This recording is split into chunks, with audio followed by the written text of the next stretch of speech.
He said it loud enough for everyone to hear. I don't think he meant for it to echo across the patio, but it did. The clink of champagne glasses stopped. The fake laughter dissolved. And there I was, standing in heels that hurt and a dress I didn't even like, surrounded by relatives who never fully saw me as one of them.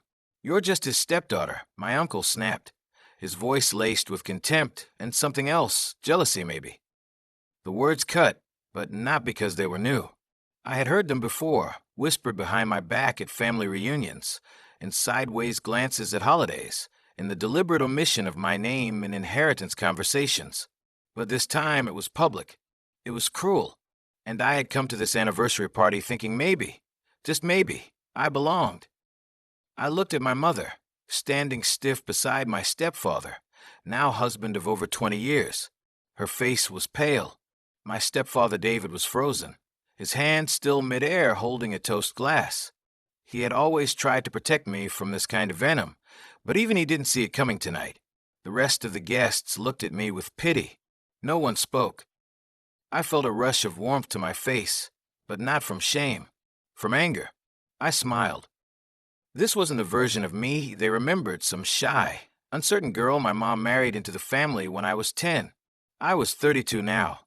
I had 2 graduate degrees, ran a consulting firm, and quietly took over the family business when David had his second stroke last year.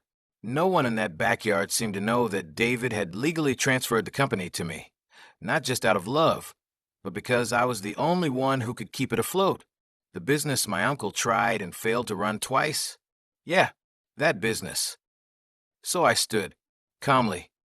I walked over to the gift table, where I had slipped a manila folder beneath the bows and tissue paper earlier. I pulled it out, opened it slowly, and took out the deed to the company's property and the board restructuring papers, my name in bold, listed as the new majority shareholder. I walked over to my uncle. He was smirking, thinking he had finally reminded me of my place. I looked him straight in the eye and handed him the folder. "You're going to need this," I said, keeping my voice even, "since you'll be reporting to me starting Monday." His smirk vanished. His face drained of color. His mouth opened to speak, but nothing came out. I didn't wait for a reply. I turned, walked toward the house, and left through the front gate. Not in a storm, not in tears, silently. Driving away, I didn't feel triumphant. Just done. I had spent so many years trying to fit into a version of family that would never fully embrace me. Even when David gave me the keys, both literal and symbolic, I still hoped they'd see my value through his eyes. But tonight made it clear they never would, and I didn't need them to.